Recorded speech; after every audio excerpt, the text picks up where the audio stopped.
what we used to have on Sundays, Jason Leeser with his skill building Sunday drawing group.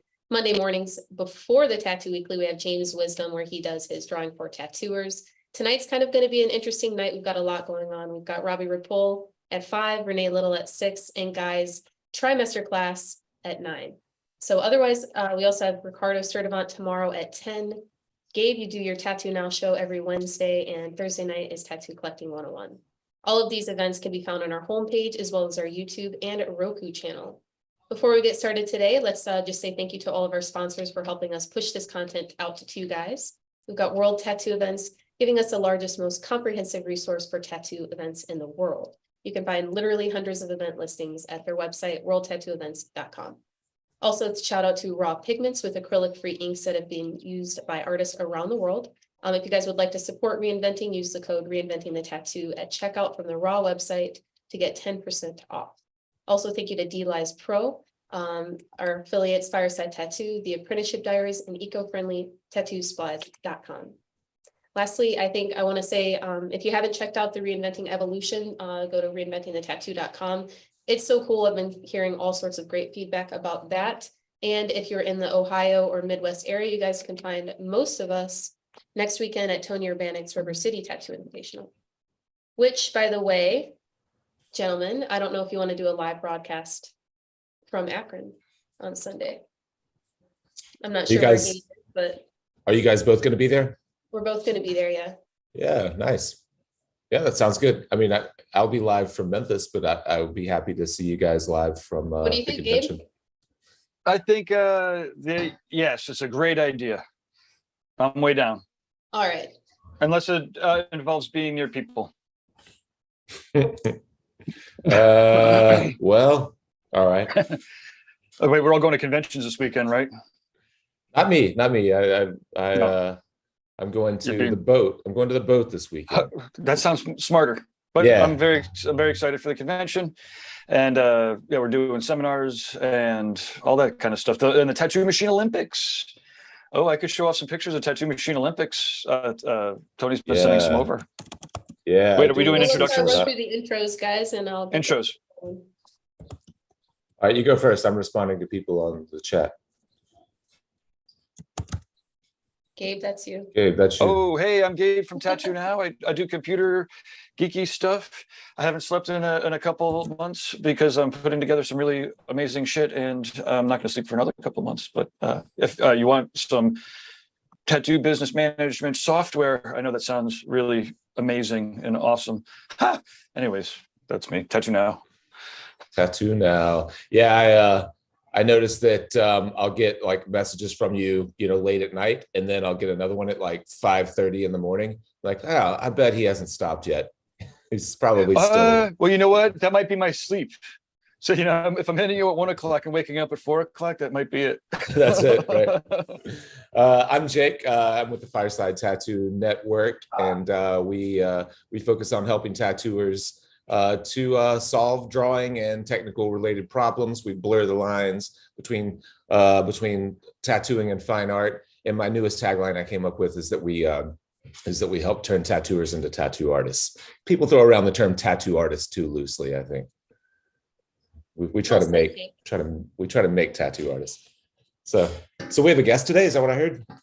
Yeah, Chimu. Chimu. I don't know Chimu. Oh, You guys are always introducing me to new people. But that's after the introductions. We're still introducing ourselves. Oh, okay. All right, go ahead, Lauren. All right, what's up, everybody? As you know, I'm Lauren with Reinventing the Tattoo and Raw Pigments, and I am here to just join you guys. I do a lot with pigment manufacturing and regulations and all sorts of stuff like that. Do a lot of travel, and I love geeky stuff too, Gabe. So I'm definitely not down that rabbit hole, but I love learning and connecting through media and all sorts of stuff. So, by the way, it's the 40th episode, you guys. So I was pretty proud of that. Whoa, look at us. 40, huh? 42's the over the hill.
And we're back. You know, that was Uh-huh. like the only time I was able to find canned music that didn't make my ears want to bleed. I'll I never find didn't, it again. I didn't hear it. I wasn't getting any of the audio coming through on the intro. Do you guys get it? No, not really. Okay. Yeah, Sorry I even about that. tried. I heard it in my head. Oh, you just have it memorized now. Dun, dun, dun, dun. I heard it. I guess I didn't share. Sorry, guys. Oh, good. Yeah. So tell But me. yeah, so Chimu, Yeah, tell me about Chimu. I'm not familiar. Can we pull up some of this work before we start? I will. I hate to pull up the Instagrams because I've been staying off of it, but wait. Oh, shit. Let me share sound. Actually, speaking of not sharing sound, you know, Zoom has been a little wonky for me. I did an update. It did an update. Yeah, I hear you. Me too. And in particular, it's my screen sharing that's been breaking. And in fact, right now, I'm in the process of breaking my screen. So it's El Chimu, EL_CHIMU. Okay, I'm gonna pull it up on my phone while we're looking. Yeah, I think everybody should. I can maybe plop Honestly, it out. El Chimo's super cool. JQ definitely should. I got last time I saw him was, I think, I can't remember, but I like putting his little stickers on little decor or whatever. That's him. His Sure. art is just really unique, and he's probably one of the nicest tattooers I've met. So I'm excited to have him on. Nice. Oh yeah, this stuff looks great. It is super unique. Mhm. Oh, what a. Could somebody drop it out into the chat room so people can see? I feel horrible that my screen's Oh. breaking, but I got you. Gabe. you know, it is one of those things where, again, I always secretly am like, oh, well, if it breaks on Zoom, I mean, how could people expect TattooNow not to break? But TattooNow is not Mhm. breaking as much anymore. I'm fucking tightening. I don't need to talk about it anymore, but Zoom's breaking more than TattooNow is these days, at least for the next couple months. That's good because Zoom's making money. You know, they're killing We're it. definitely making money. Oh, there we Yeah, go. these- Thanks for the screen share. Yeah, these tattoos are. I mean, the designs and the execution are super cool. I love it. He seems Where's like he's a he? very delicate tattooer, but yet it's super bright and bold. Okay. I know he puts it in hard, but like his thought process is really respectful. Yeah. And he's in. I see this one was from Eugene, Oregon. Is he from Oregon? Where does he live? Do you know? I don't know. I see him actually on the road all the time. So Okay. Well, we'll ask him then. Yeah, super nice. Oh, you got it pulled up here. I'm just staring at my phone on live streams, you know. Dude, when we were in the intro, I'm fucking working on those custom variables. If anyone wants to make some lettering for the Tattoo Weekly, or do we have something? We should do a full website at 40. By the time we could do 42 episodes, when we get to the meaning of life number of episodes, then we could have a website where people can like click a button and then they can get like an email and a text that's like, hey, Tattoo Weekly's happening in 10 minutes. Don't forget. Oh yeah, that's cool. Yeah. You know, That you're is- using some of these same tools. I mean, some of them. I'm Yeah, shit in TattooNow, but man, I'm trying. I'm relying on you to learn them more thoroughly and then in actually 2 hold weeks, my hand and we're walk gonna me be through it. fucking slaying, killing. Yeah. No, bad metaphors. We're gonna be enlightening and helping reduce friction, helping communication. are Yeah. you trying to screen share, Gabe? I don't want to. yeah. I could try it one more time, but It looks like you're already screen sharing. It says Gabe is screen I sharing, am. but it's a Well, black but but it's a black but screen. it's a black screen. Yeah. Well, what time do we have Chimu coming on, and what all do we want to hit Half beforehand? past. I'll be right. Half past, all right. I'll be right back. Okay. Well, I can. Lauren, this is your first. You weren't at a show last weekend, were you? I know you had a ton of them, just like back No, to back to was back. I? No, I didn't really do too much last weekend. Okay. So you have this the Rubber City this weekend, and then you have another one still before we meet up in Phoenix, right? Yeah, have we'll some- do it in San Diego, which I'm really looking forward to. Oh yeah, nice. Yeah. Yeah, I love San Diego. It's one of my favorite cities in the world. I Really? wish I could. Yeah, I don't know why. I just like I love it. It has enough of a small town. I mean, the weather's perfect. It's beautiful. It has enough of a small town kind of feel to me, I guess. It doesn't really feel, I don't know if it's bigger than Memphis. I bet it's not. I bet Memphis is bigger if I had to guess. But it feels smaller and more quaint for being a big city. And if you want to, you can like hop on the train and be in LA and whatever, a couple of hours. And there are all those other little beach towns along the way. Like if you've ever done that train ride from LA to San Diego, there's like San Juan Capistrano and all these little towns along the way that are so cool. That's probably really where you would want to live, is some of those I'm gonna smaller be towns. going from LA down to San Diego on that Thursday, so we'll see what route. Yeah, it's a cool drive, and the train's cool too because of all those other little stops. So I've only done that train a couple of times, but I do love all the little kind of beach towns along the way. So cool. I'm jealous. It'll be fun. I don't have anything else until oh no, that's not true. I'll be in Toronto between now and Phoenix, but that's for my business coaching. That has nothing to do with tattooing. Well, it does for me, but it doesn't for anyone else at the coaching event. And also, Jake, right after San Diego, I do get to get tattooed by Guy for the first time. Oh, that's right. Yeah. So you're headed to Illinois. Nice.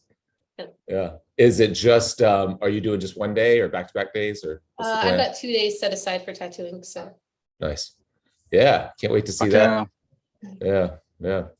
I spent last weekend tattooing a little bit, and that's why I know I kind of bailed on you guys last minute, but I was tattooing down in Austin, got to catch up with my friends Ty and Robin Pilata, and I tattooed at their new little private space. They've been with James Hall at Aura Tattoo since they moved to Austin a year or two ago.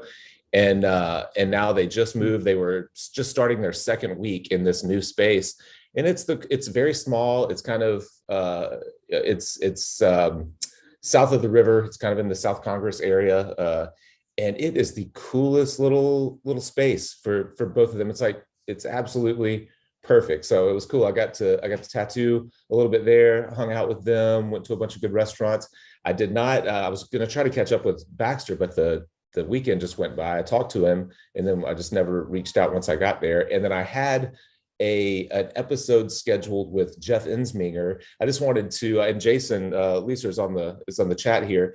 Jason and I did an episode that was prompted by the last Tattoo Weekly that I was on week before last, about printing, fine art prints, what to look for if you're trying to get into either making your own prints or hiring printers. And so Jason and I did a really fun episode, which will come out in the next couple of weeks. And then I was like, oh, while I'm in Austin, I'd like to go to Southern Cross and actually see, because Jeff has a high-end print studio. And so I reached out to him. He was down for it. He was excited. And the day before, he calls me and he was like, so I'm cleaning up the studio, trying to get it looking, nice for the podcast. And he's like, I have this wall of shelving that holds a bunch of my equipment and stuff. No. He's like, the entire thing collapsed, tore all the sheetrock out, all of his equipment fell, destroyed the studio. You could tell he had kind of a trembly voice. He was upset about it, but he was like, there's no way I can get this picked up. And for tomorrow, he's like, and even if I could, there's a big hole in the wall where the shelves pulled out. So maybe next time. Rough. Yeah, pretty rough. So we didn't get to do that, but I still had a blast and got some tattooing done. So were you their first guest artist, I take it then, Jake? Therefore, say it again. Were you the first guest artist they had? Yeah. First, I mean, I think, after a couple of days of tattooing there, I think I've tattooed there almost as much as they have. So we're neck and neck now. They were super awesome to let me use their space. And I basically just went down with my machines, which really wasn't even necessary. I used all of their stuff, and they're just great people, and some of my best friends in the tattoo world. So I was excited to hang out with them. It's cool because Robin, when I first met Ty and Robin, I met them on a podcast at Ink and Iron, which was this really terrible tattoo convention that they tried to put on. I know there's an Ink and Iron that does well out on the West Coast, but they tried to do one in Nashville, and it was terrible. And so no one was tattooing there. So it was cool for me because I was just podcasting with everyone. And I met Ty. Yeah, I met Ty there. And this was probably 2014, 2015. And Robin didn't even tell me, that's his wife. She didn't even tell me she was a tattooer. I thought she was just there kind of helping. And then as time goes on, I get to know him better. It finally comes out that she's a tattooer, but she's like, I just do like Pinterest tattoos. I'm not really a tattooer. And so fast forward to the last couple of years, and she has become so popular in this kind of like whipped stippling kind of it is a Pinteresty style tattoo, but the floral stuff that's very thin line, kind of light stipple shading, very soft, delicate kind of stuff. She's booking further than Ty now, and getting some good rates for this style of tattooing that she just kind of, found herself, drawn to, and she got really good at it. And so it's been funny to kind of watch their evolution from her, like not even knowing she was a tattooer to now she's, in a private studio in Austin, one of the most competitive tattoo towns in the country. It's nice. pretty crazy. A friend of mine just moved down there that I was talking about recently, Bobby Caparo. Do you know him? I don't think so. Sounds familiar. He was tattooing. He was apprenticing under Sean Foy back when Sean was at Boulevard Electric in New Jersey. Now he's going to be guesting at Bart Andrews' shop, actually, you said, correct? Yeah. But yeah. So they'll be moving in pretty soon. Now I look at his work and his, his personality is like completely out of its shell in comparison. Oh, nice.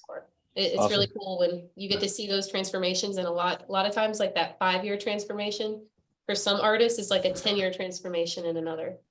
Yeah, and some of them get spoiled. I mean, so that Jake, that reminded me, your story reminded me of a Dark Side story from way back. Sean, the owner, had one of his reconstructions, he had built in between the two booths 100-gallon fish tank. Yeah, imagine that. It's like fucking James Bond shit with a 100-gallon fish tank. So like on either side, on both booths would have a fucking coral reef tank in the middle. And he was telling me this story about how when he first was setting it up and building it, he was 100 gallons. He said he was up there like filling it up, and like when you're getting up there, like when you're filling up, there's not, you're up at the ceiling, there's not very much space. You're like trying to get the hose in there, and the water's coming up. He's like all awkward up there. All of a sudden he's hearing it crack a little bit. He's like, oh shit, wait, what? And he's hearing it crack. He's like at 98 gallons. He's like, no. And he's like, fucking 98 gallons of fucking water all through the tattoo shop. Fucking had to close up for the day. That's terrible. It was such a rough day. 100 gallons of water going throughout the whole shop. That is a rough day. But he did eventually get it going good. So yeah. And now he's got an amazing, beautiful tank that's healthy and wonderful, and down in East Haven, Connecticut, down Dark Side. That's cool, man. Those coral galleries. You know what? There's a tattooer that's up here in Northampton now too. Al Stone. He has also has a fucking killer fish. Well, Al's I think is growing and growing again. He's getting Sean's has been going a couple, 5. I don't know how long. I don't know coral reefs, but they're both awesome to look at. Yeah, that's cool. I've never gotten into like, I've known people who had super cool aquariums over the years. It's just not anything I ever got into. I feel like I smell them no matter how clean they are. They always smell kind of funky to me. So, I don't know, especially in a tattoo shop, but maybe not. You'd be surprised how many tattoo shops use aquariums as their like key element of decor. Yeah, I remember going into Rorschach Gallery in particular, and it really set it off, the whole atmosphere. But I mean, it does take a lot of work and attention, but yeah, a lot, especially saltwater ones for sure. Yeah, but yeah. While we were talking about conventions, I did want to say that I'll be tattooing with alongside you, or not alongside you, but with you, Lauren, at in Phoenix, and I do have one day open. If anyone on the chat here knows of anyone in Phoenix that wants to do something cool, I do have one day. I don't have to fill it because I also really enjoy that little swim up bar at the pool and stuff. I'm fine just to hang out at the at the venue, but yeah, I definitely should be tattooing. So I've got 2 of the 3 days booked. The last day, I don't know, I'd like to do something cool. Actually, I've got a little thing. I don't want to screen share. Maybe I'll put it up on my Instagram later. Can you see my screen now? No, it's Did just I a just black screen share? Now I'm No. sharing a black screen again. Oh, you know what I can do though? What can you do? Well, now I have to stop this. So you can't see me now? No. I can see you. I can't see your screen. Jake, I think you're gonna like the artists in our booth. Yeah. I think it'll be a really cool vibe. I'm looking forward to having you there for sure. Nice. Yeah, thanks. I appreciate the invite. Yeah, but I didn't get to spend much time with the artists. It's not the same artists that were at the Columbus booth with you, huh? No. Gotcha. Yeah, I'm excited about that. One other thing before our guest comes on, well, because I rarely have things that I like need to talk about. We just have a few minutes. I do have an episode coming out. The Fireside does this Wednesday. We sat down with Carson Hill and we talked about this new macro, the Numa macro. If you guys are following Numa, he just put out this new machine, and it has 50% more torque than the Numa 4. And I thought that seems crazy because the Numa 4 is already like super powerful, and I couldn't think of why in the world you would want more torque. So we talked a lot about how what torque means in a rotary motor and what it means, you know, for getting needles in skin and stuff like that. So another fun, if you guys have watched any of the previous series that we did last year with Carson Hill and Numa Tattoo, they were really good kind of deep dives on gear and technology, and this one is, you know, right in there with it. So I'm excited. I'll have that ready to go by Wednesday, and then I've got one with you, Lauren, and Faith, that is just taking me a little bit longer to edit. You know, we shot it on Riverside, and I think I really like that platform because I can download 4K or 1080. But the syncing, it doesn't work. Like I'm struggling with the audio video syncing because it's all, I don't know why it is. I've pulled from different files a lot before, like, you know, like SD cards that have, you know, an audio and video separate file for different guests, and then we merge them all together in Premiere. For some reason, it's really Faith's audio that isn't syncing, and her connection, I think, wasn't quite as good as ours, so she cut in and out a little bit anyway. So I'm having to chop it up for that reason.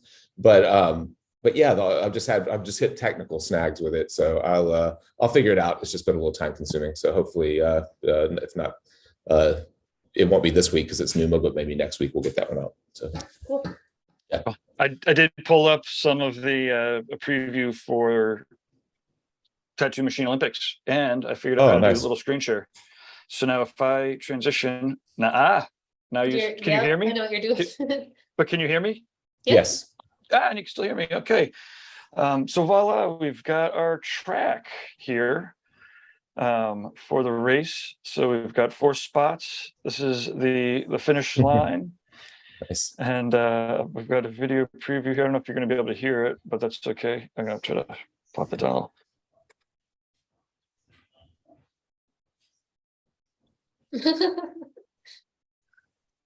So there will be a full-on trials action going. Yeah, you got to make sure they go a little truer than that, I guess. That's awesome.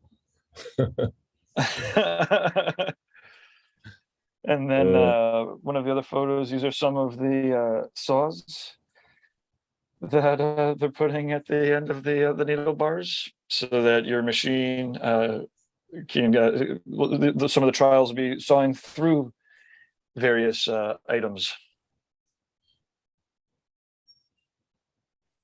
And I think there might be one more trial.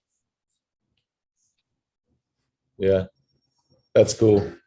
And that's happening. They're doing that at the Rubber City this weekend. Is that right? At the Rubber City Tattoo Invitational, and we will be streaming some of it. But you definitely, I don't know, who knows how much we'll be streaming or what we can be streaming. We'll definitely be recording, but it'll be fun. People should definitely get out. Akron, Ohio. You can go out to the protests after too. All right. Sorry, did I say that out loud? Sure did. Responded to a couple of people here on the chat. Eric says that I have shining thing-itis. I had to read that 3 or 4 times before I saw what it said. Yeah, that's true. I do. I didn't used to be that way. I used to just have a one machine that I used forever.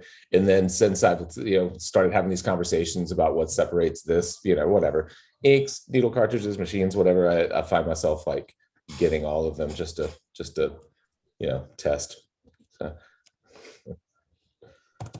It's been a lot of fun listening to the Tattoo Machine interviews. Tony's doing them once a month, and it's definitely fun. One of my favorite quotes was one of the guys, I think Dave or somebody, when they were talking.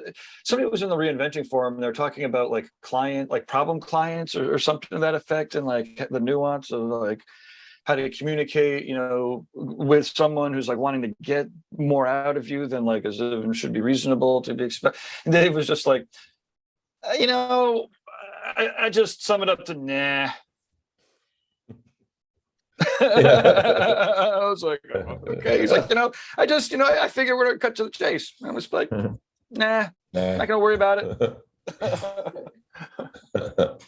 Yeah, that's good. SJ says, so stoked you all be in Phoenix. I forgot, SJ, you're in Arizona. Yeah, that's cool. Should definitely come by the convention. SJ was part of she's done a lot of stuff with Fireside over the last couple of years, I think, but Yeah, she was in she was in our workshop that we did with Andy Chambers, the large scale sleeve design workshop. And I've been going back to stuff. It's funny, that was one of those things that I didn't know what all Andy was going to talk about. We had a curriculum, but we didn't really dissect every element of it. So, and a lot of the critiques were off the cuff, and I still find myself going back to suggestions that he made and things that he said. And that was SJ, probably over a year ago. And I still, all the time, when I'm designing stuff, I'm still thinking about some of the suggestions that Andy gave everyone. That was really helpful to hopefully to all of them, but definitely to me. It was awesome. Yeah. I got to sit down on one of the reinventing Monday nights with Guy. Mm-hmm. Usually Monday nights at 9 o'clock, I'm like, oh man, I could, Sandy's got it. I'm asleep by 8:30, figure, I don't know, but and no one ever, anyways, point is I was stayed up for the full Monday one the other day. And it was like an octopus exercise. They were talking about the tentacles, and he kept on, it was like 2 hours of critiquing, maybe an hour, an hour of drawing, and then an hour of critiquing. And again and again for everybody. It was crazy. And then at the end of it, he shows off his octopus, and you could see all of the effects of all of his critiquing in action. Everyone's like, that's a fucking killer octopus. Can you tattoo that on me? I want it. And but you could really see after 2 hours of critiquing, and again it was critiquing the same thing, same subject matter, octopuses. Maybe I don't know, there's a couple of themes or something, I don't remember exactly what it was, but I don't know. Anyway, what I remember is being floored by his fucking octopus. I was like, hell yeah. That's awesome. Yeah, I haven't sat in on many of those. I get the notifications. I think the very first one I did, and I get the notifications, but I'd love to jump in and look at a few. And those are Monday nights. So that's tonight at 8 my time. 9 o'clock. 9 o'clock Eastern. Yeah, gotcha. Yep. And I'm not sure. I know that there's one more semester of the evolution coming, but I'm not sure. People, I'm not sure there's gonna be tons more of live Guy after that's done. So people shouldn't snooze on it. Yeah. Think that he's burning himself out on live streaming. I mean, we have one more trimester, and he's been rewriting the whole thing. Yeah. And the Monday nights, every Monday. I mean, I was telling him in the beginning, man, for that kind of price, for $50 a month, no one gets somebody like Guy Aegis in fucking 2 hours a week. Come on. Yeah. So everyone, but people are killing it. It's awesome, and again, seeing the effect is great. But like I said, I don't know. I can't speak for him or anything. But I say the same thing for conventions. Don't ever expect the conventions to be around every year, because why the fuck would a convention promoter want to keep doing that shit every year? Yeah. Sorry. Yeah. I've heard some rumors about, and maybe even from you guys, about this possibly being the last Hell City Phoenix, that this is maybe the 20th one or something like that in Phoenix. And I can see that, I love that show, but it's a difficult one because it's out of town a little bit. It's not in the heart of Phoenix. It's it's on in that resort. So people have to make an effort to get there. So you don't get the foot traffic that you do in Columbus. So if you were thinking about letting one of them go, I could see, I don't know that that's true, but just if that is, I can see why. Derb's spoken for himself on some of the previous webcasts, right? Which is definitely, like I said, don't lick any gift horse in the mouth. They might go away. I don't know if that's a good metaphor anymore. I have no idea where that comes from. If anybody knows, let me know if I should not say that anymore. But I think that Derb's getting pretty good numbers, but a lot of it, he's moving around to Vegas now, right? So now there will be 3 different locations, and it's just a lot of work running conventions when I mean, again, I'm outside looking in, he's got a really successful tattoo shop, a supply company that that's killing it. the tattoo conventions, and Columbus is killer. I'm not going to take that one for granted. Yeah. So are you saying that he's doing a show in Vegas, or he's living I in have no Vegas idea. part-time? No, I think he's moving, or he's got a house in Vegas. I don't know. Yeah. I'm off the social media, so I catch sometimes when I talk to him where he's at. But it seems like he's spending a lot of time in Vegas these days too.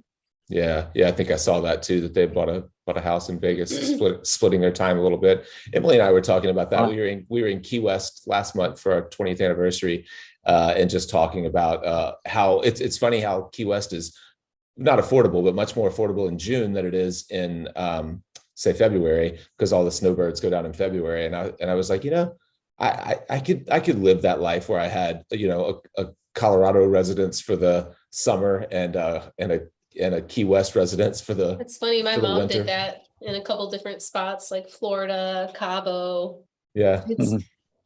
But Chimu's here, so I'm gonna go ahead and let him in. Oh, nice. Awesome. Oh, we were supposed to go to like a commercial break or something first, and then And we're back. Yeah. And we're back. Hey, Chimu. Can you turn your phone sideways?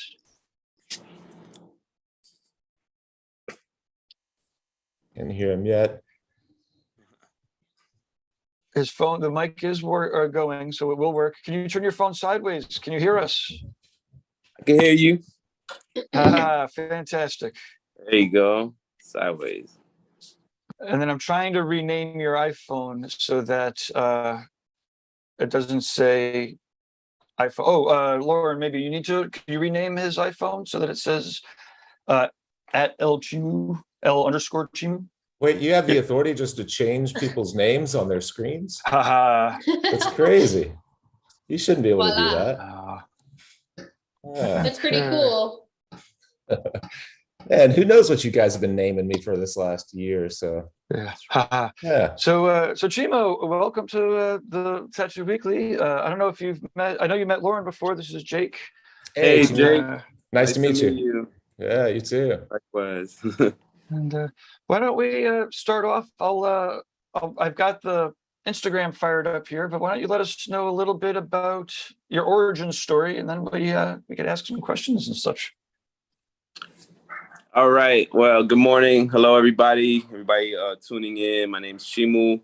Originally from New York, and I've been for the past, I guess, 10 years tattooing in a traditional style, like traditional American kind of techniques, but my subject matter has been pre-Hispanic images, and I'm basically using that to I recently studied a lot more about the images, because at first it started with I was going to powwows and meeting a lot of danzantes, so people that dance like Mexica dances, Mexica being from where central Mexico City is now, which was originally Tenochtitlan. And always my fascination to tattoo images on them representing from the calendar, the Tonapowali. It's a sacred calendar of 260 days. So studying more of those images and using that as a starting point to branch out and do other things from other places. So yeah, that's what I do. Yeah, we were just looking at some of your work before you came on, and it's those two styles mesh so perfectly. The kind of like Mesoamerican art and then a traditional kind of tattoo, Americana tattoo approach. They're like they fit perfectly together. They're super strong and dynamic. I love them. I hadn't seen your work before, but it's really fantastic. Oh, thank you. Yeah, yeah. I started off doing these symbols, and then this is right now what's playing right now is an energy that's kind of personalized, like made to as a being. Some people say they're gods, but I've always been taught that they're more like the energy and the representation of that energy. That right there is Quetzalcoatl Hecate. So he represents the wind, and it's a version of Quetzalcoatl. Sometimes he's shown as like a feathered serpent, but in this one, he's shown as more of a human with a bird mask. And so once I started branching out from the smaller symbols and then going into these more elaborate figures, now I'm at the point where I'm trying to tell the stories through the image. So there's legends and myths, and I'm just trying to use the more of like an illustrative approach where you're telling a story instead of just an image being, although the image itself tells a story too. So yeah. I love how I mean, the hierarchy of the design, I think, is all super clear, which is one of those things that I think is kind of tough to do. And when you have like a lot of pattern-based stuff that's super strong, where everything is strong and bold and all the edges are super bold, and you're doing a great job of like leaving skin where it should be, and using muted tones and kind of understated, grays and ochres against some of those bolder, richer colors and stuff. It's all really well balanced. It's nice. I appreciate that. That's definitely the challenge, is trying to strip some things down and not take too much away. And that's just a learning process in itself, because there's a lot of details in those designs. I try not to change them too much, because every little piece in there is symbolic, and every adornment actually has a certain meaning to it. So once again, it comes back to studying and learning which things to leave in and which you can take out. Also, the colors, sometimes the colors represent certain things and are necessary to be like a certain blue. If a piece of jewelry is a turquoise or a jade, then it should be that color. But sometimes, you want to change it just for aesthetic purposes. So Yeah. that's also a challenge in itself too. Yeah, I bet. Yeah, I think that and yeah, you're right. That's it's a trial and error thing. You kind of have to go through and establish your kind of hierarchy in your mind first, right? Like, what do I want to draw attention to here? What has to be what? Like, to your point, if we have a piece of jade jewelry, we know that has to be turquoise, and so if that we know that's true, then that's going to dictate what the surrounding color might be if you have more flexibility there. Exactly. A lot of those images don't have too much color. Also, they're pretty like, maybe 4 or 5 colors max. So I mean, I could take it to that place too and just do like really, really old school kind of color palette. But I don't know. I think it's more fun to try to do it all. Strip it down, make it elaborate, bring it back around. Just Yeah, that's awesome there. Gabe, Lauren, y'all feel free to jump in. I know I have a tendency just to take over interviews, so feel free to jump in front of me. Lauren, it's up for you. My tea's boiling in the background, but I will ask about all the traveling. So don't take up the traveling questions. No, it was cool to see those new pins. I love all the stuff that you always bring to shows, and I love it's been fun kind of getting to know you a little bit at a couple different events randomly. But as Gabe's showing off your work, it's refreshing to see. I really love the colors that you do choose to. You're right, Gabe. I mean, Jake. Yeah, and that's whenever it's done well, it looks simple, and that's like the difference between simple and easy. But a lot of times things that are simple aren't necessarily that easy to execute. And to Chimu's point, it's just like you have to do the tattoo the best you can, and then you have to go back and revisit it and go like, well, I mean, is it clear, or is it like if I'm focusing on the head of this creature, is that what is standing out first, or is some other less important element jumping forward and competing with it? And if so, why? And it's just this process, and the simpler the image is, a lot of times the harder it is to solve that puzzle. A lot of times when you're dealing with like realism or something like that, color realism, something like what, say, a Steve Butcher or Nico or someone like that is doing, it's a lot more forgiving because you're constantly you're making subtle shifts in temperature and in value and in contrast and all that stuff. But when it's super bold like this and simple, you make a decision and it's made. It's like there's no fixing it; it's in there. Yeah, that's true. Yeah. Another thing that was interesting that's been happening on the path of what I've been doing is that the client, because I started, creating these designs specifically for people that were doing practicing old ceremonies in modern times, especially with the dances and the powwows, it started bringing to me a lot of people that carried the art of tattooing more in a ceremonial way. They wanted, and you know, like I'm not like anybody to hold the ceremony for somebody, but I had to kind of approach the process of tattooing in that kind of way to make somebody feel comfortable, and also to carry the right intention and energy that the images held just from being what they are. And so I had to give a lot of thought about how to do that, and really it forces you to be a lot more mindful and connect with the people that you're tattooing and the process of the tattoo itself. And it's something that is slowly evolving, you know, into the point where it may be, you know, an idea of mine. You know, right now I travel a lot, but eventually I would like to have a certain space that's catered to that kind of practice of tattooing, which I know in old, you know, in old times, there was a lot of, they probably had certain ceremonies for that process. And I know some people today still carry traditions of their ancestors when it came to the process of tattooing.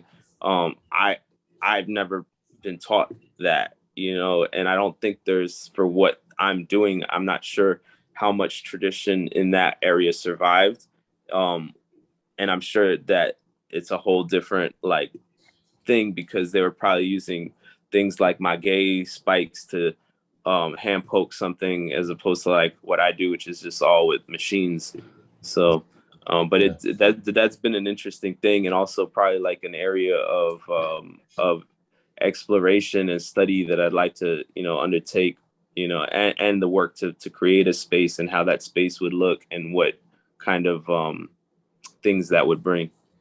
Yeah, yeah. How were you trained to tattoo? Did you have a traditional apprenticeship, and was it a good No, one? Or, I didn't. My I have a cousin, one of my cousins, his name is Renzo. He's from Lima, Peru. He had like one of the first tattoo shops in Peru, in Lima. And I was like in the early 90s. To as far as I know, that was it. When I was down there, my family's from there, so I go down there quite often to tattoo. And when I was there, I had been asking and trying to find out like who was the first tattoo artist down there in Lima. They said some people were tattooing in the market, you know, but no, I don't think anybody had like an actual shop. There was like three guys. Stefanos was another person that had one of the first shops in Peru, and so is this other guy named Ivan Coyote. He had one of the first shops over there. And my cousin, he you know, he would come to my mom's house and tattoo, and you know, tattoo people that he'd meet. And my mom always, you know, tried to tell him not to tattoo me, but eventually you know, I got to get something. And one day he kind of sold me all his stuff and explained to me a little bit how to do it. Then I started you know, Huck Spalding A through Z. And then I just started working on people, thinking that I knew what I was doing.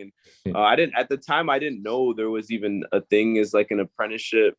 I remember one guy, you know, offered me to teach me for, you know, like $10,000 or something, which I didn't have that kind of money back then. And started going to seminars and conventions, just watching, asking questions, getting tattooed. And little by little, I kind of, you know, figured it out. But the process was definitely a lot longer and harder than I would have liked it to be.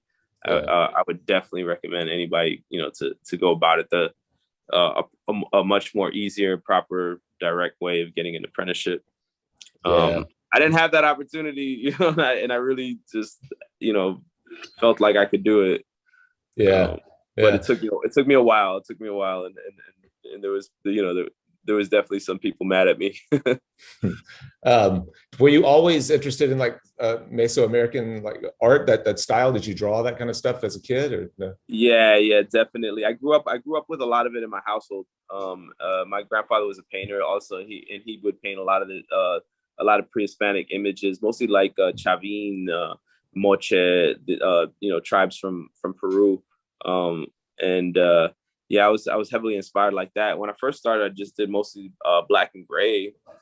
I was really inspired by like Antonio Mejia and and Goeth and people that were doing like more realistic, but still kind of had that feeling and that connection and that story also, because you know each of the images tells a story. So I've always been I always felt like storytelling, mythology, those kinds of things always interested me, intrigued me, wanting, and the whole process of the characters and creation and how something became what it was, and the education of it as well. That to me, that was really important, you know.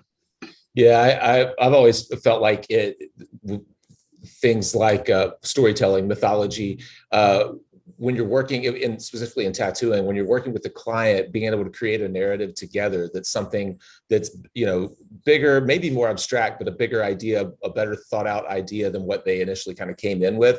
It to me, it turns all of my clients into my friends, because we've hashed this thing out together, and then they have something that is completely unique and, you know, not obvious to, you know, it's not the most obvious version of the tattoo. It's something that's smarter and, you know, but kind of better thought out and more interesting. And it's a story that they get to tell, and it kind of creates lasting relationships. I think that's something that's so often overlooked, especially a lot of times with traditional approach to tattooing, where it's kind of like get in, get out. A lot of times that kind of rolls over into the client relationship. It's just like, get them in, get them in the chair, get them out. Yeah, I agree. I think that the storytelling is one of the most important aspects of tattooing for me. So. I like what you're saying too about like that whole idea. You know, I think a lot of tattoo artists forget how, you know, I was coming back to, you know, I was saying earlier about it being more of a ceremonial process, and that becomes the relationship of you with the client. You know, like I remember this guy that tattooed me, he would always he would ask me, like, you know, why do you tattoo? And I would never have I don't know, because, you know, we're good at it, because it's an inner calling, because it's something that's meaningful, because we get to travel. He's no. Why do you do it? Why do you do it? And then when you think about it, he said that the only reason you tattoo is because you have somebody to tattoo, because somebody's allowing you to give their skin to them. And so I think that when I think about, well, what's the difference between doing a regular tattoo and the whole process of in and out, you know, we're in the service industry, and sometimes, you know, you have if you're working like in a busy shop or you have a lot of appointments, then you just boop, boop, boop. And if you're used to doing that, you sometimes forget that that's even like a person that you're working on. And maybe it's your, you know, 4th or 5th tattoo of the day if you're working in a busy shop like that, but for them, it could be their first one.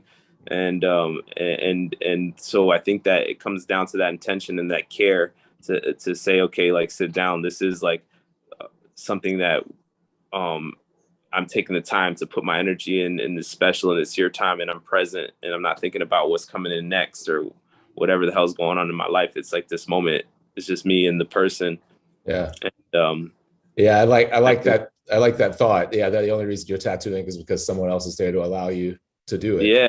So yeah. what do you owe them? You know, like what how do you give your best? And it's that energy exchange, right? It's my hand, boom, I'm going to that skin, and that's there, you know, for as long as that person lasts.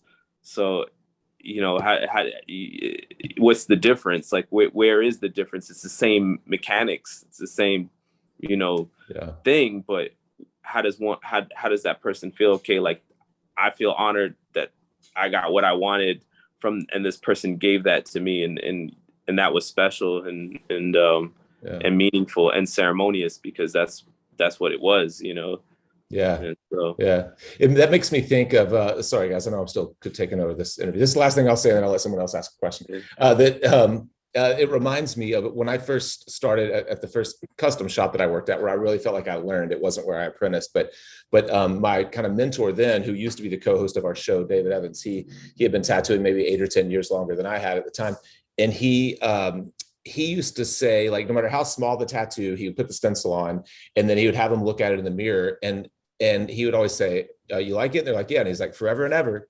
And then they're like, yeah. And it's like, that's such a small thing to say, but I think it lets, like, it lets them know like, hey, if it's not perfect, I know you're only booked for an hour and a half, but if it's not perfect, let's make sure we fix it now. And that kind of stuck with me. I didn't realize what a powerful like kind of question that was. It's so small and simple, but really it's like, it does let them know that, that you're willing to take the time that it takes to get it right. Like, are you sure? Forever and ever. Yeah. I like that too. Yeah, you have to be sure. I was thinking also about there was something that also crossed my mind about like tattoo placement and how that kind of ties into things too, because like and if you're like thinking about the body in all the senses like of what it is, like all right, so how can I say it? Like, how you have like certain energy points in your body, and then some people believe that sicknesses come about because of imbalances in these certain areas of your body, and not the physical areas, but I mean it's tied into the physical areas as well, but more like the energetic and parts of the body, and then how people like, is it a whole nother thought of creating a design and a tattoo and a project or this whole thing to put certain symbols on certain areas of the body that might need adjusting.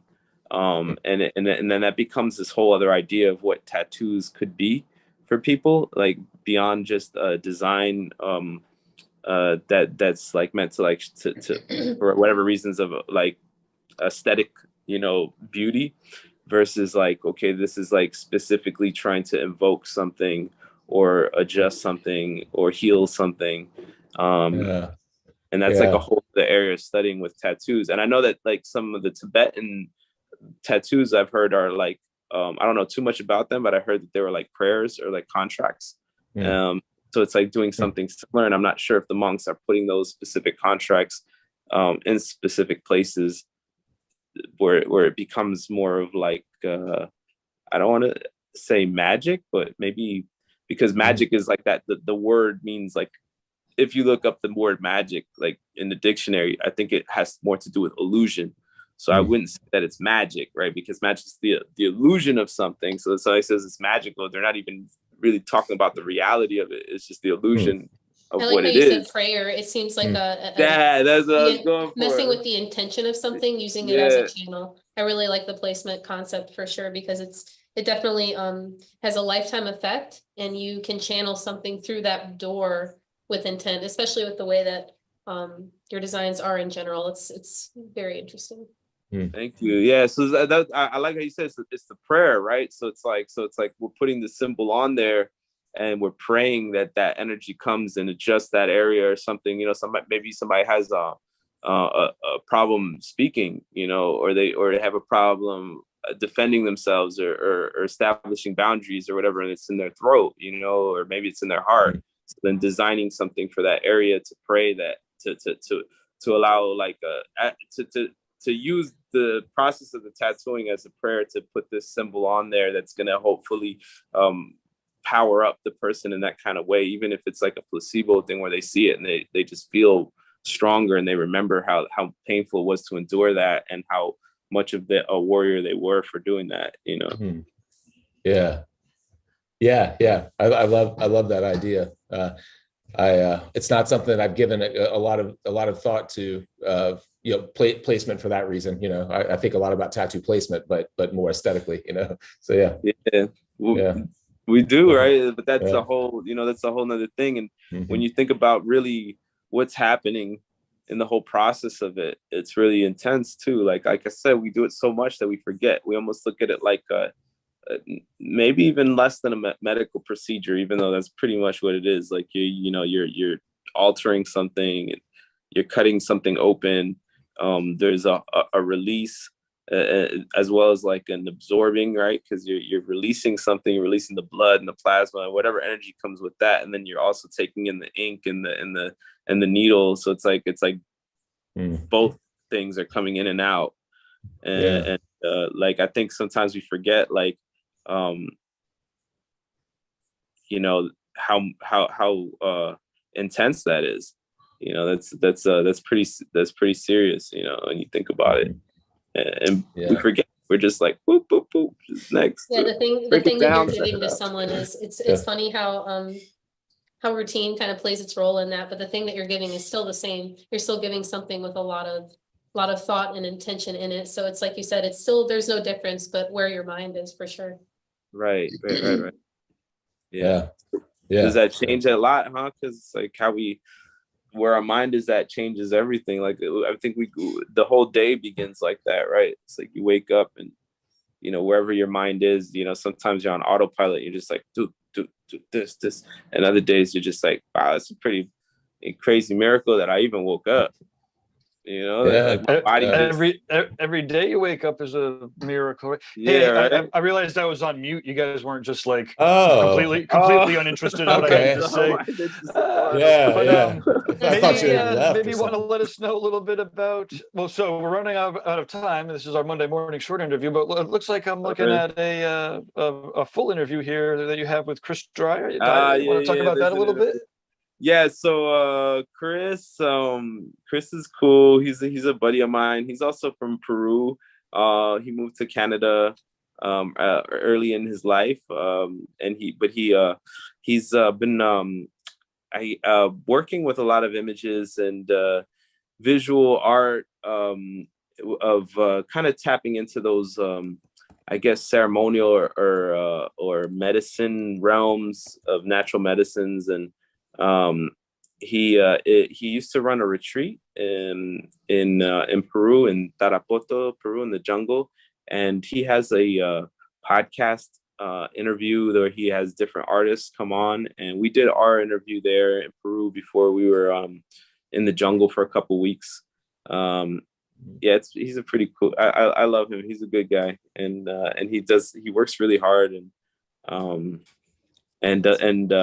puts a very nice platform for other artists to kind of expose themselves. It's similar to what you guys are doing. So thank you again. I really appreciate that opportunity to be here and speak. I don't think I've ever been on Zoom. I think this is the first time I'm on Zoom. Oh wow, That's funny. Yeah. I don't know how I did great with no technical issues on there at all.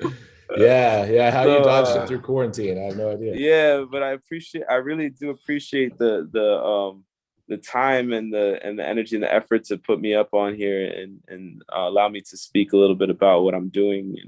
And I think it was really nice because it kind of served for me also as a reminder for all the things that I'm talking about, because we talk about it and then I'm remembering, I'm like, yeah, that's true. And it gives me ideas like, how can I do that better? How can I create those spaces in a better way and give that attention in a better way? And also remember, like, each, because it's the same thing. Sometimes the balance of work and then this type of work that we're trying to do with intention, it's just that you have to figure out, like, sometimes we overbook ourselves, and then it's like, I don't have I run out of the time to create and give all the attention to this design and the placement and how it's going and where it's going for that person. And when that time becomes shorter, then we tend to rush that process. So so that's just a reminder to take more time to do, it's better to do like one thing with so much meaning and power and intention behind it than it is to do like 10 when that thing is cut. Guys been reminding us to half-ass less things and whole-ass more things. Yeah. Yeah. So Win Colors asks, I got a couple comments in the chat room as we close up the show. Win's asking what your Instagram handle is. It's at EL_CHIMU Chimu with the underscore. Yeah. Chimu, what I was going to say is, like with your intent, do you ever wonder if you trap your intentions and your positive energy in the tattoo at the same time? Wait, I'm sorry, can you say that again? Yeah, with your intent being positive and those certain placements and such, you can almost encapsulate your energy in the tattoo as well with, like, is it another element of a gift that you can give to your clients? I'd like to think that that's true. I believe so. I believe that holds that energy because it holds mostly because it holds the memory and for the person wearing it, there's been times where I remember, like, a friend of mine telling me, like, that they had gotten a tattoo and they didn't have such a good experience with the artist. And the tattoo looked good, but they hated it, and they were like, I don't like this. I don't want it on my arm. So with that, like, imagine looking at something that's on your body and you don't like it, and it was something that you came into to feel good. You know, I think at the end of the day, and it looks good, and people compliment you on it. You're like, oh man, you're almost yeah. ashamed that people are complimenting you on it. You're like, yeah, but you guys are an asshole. Yeah. It's like it's more than it becomes more, and that adds a whole nother layer of it, because now it's like, because we have the privilege to do this work, now we're more accountable to everything in our lives. You know, it's like as we become it's like that Spider-Man shit, you know, it's like you know, the greater power becomes the greater responsibility, and whether and you like it or not, people want, and especially with what I'm doing, because you know, it's like people want to imagine like, okay, I'm getting this specific art, and then they want you to be this specific person to be the one to give you that, and we're all like human, we're all in the process of I would hope every day attempting to be better, you know, but we're not perfect. Not everyone. Well, not everyone. You know, I would like to think, you know, we evolve, and then sometimes we devolve. Let's give people the room to, I suppose. The room to grow. I want the room to grow. I need the room to grow. Exactly. So yeah, we're more so doing sacred images. You are more accountable to a sacred lifestyle, maybe, like, or at least not making certain things that are where somebody's gonna be like, oh, I got a tattoo from that guy. Sure. You know, like, and that's true. People, that happens. You know, somebody makes a bad mistake, and then all these people that carry their work are like, oh shit, man, I don't want to tell me now. You know, and really to wrap it all up, and Lauren, you're going to be in for a treat. You know, Guy Aitchison is one of those tattooers who really does, you know, he's the real deal. You know, the whole experience of getting the tattoo is awesome. The tattoo itself is awesome. His attitude and the setting that he sets is unique and amazing, and you know, so the memories are, everything about it's awesome. The memories are the words that come out of his mouth at the right time and place are awesome. And again, I'm sure that, I mean, clearly you're doing this. You're all here doing the same things in one way or another. But yeah, you know, it's pretty amazing. And but we do have to wrap it up and leave everybody wanting more. Great to meet you, Chimu. Yeah, thank you so much. It was really good to meet you as well. Yeah. Good to see you guys. Thanks again. We'll do it again. Maybe we'll do a drawing exercise. We could pick a story and draw it together. I would love to do anything. Yeah, that sounds great. Well, people will have to give us a little bit of noise in any of the places, and then but they don't have to. We'll do it regardless. Yeah, exactly. We don't do this for them. Yeah. Awesome. Well, cheers, everybody. This is where we roll the credits. Thanks, everybody. Who's putting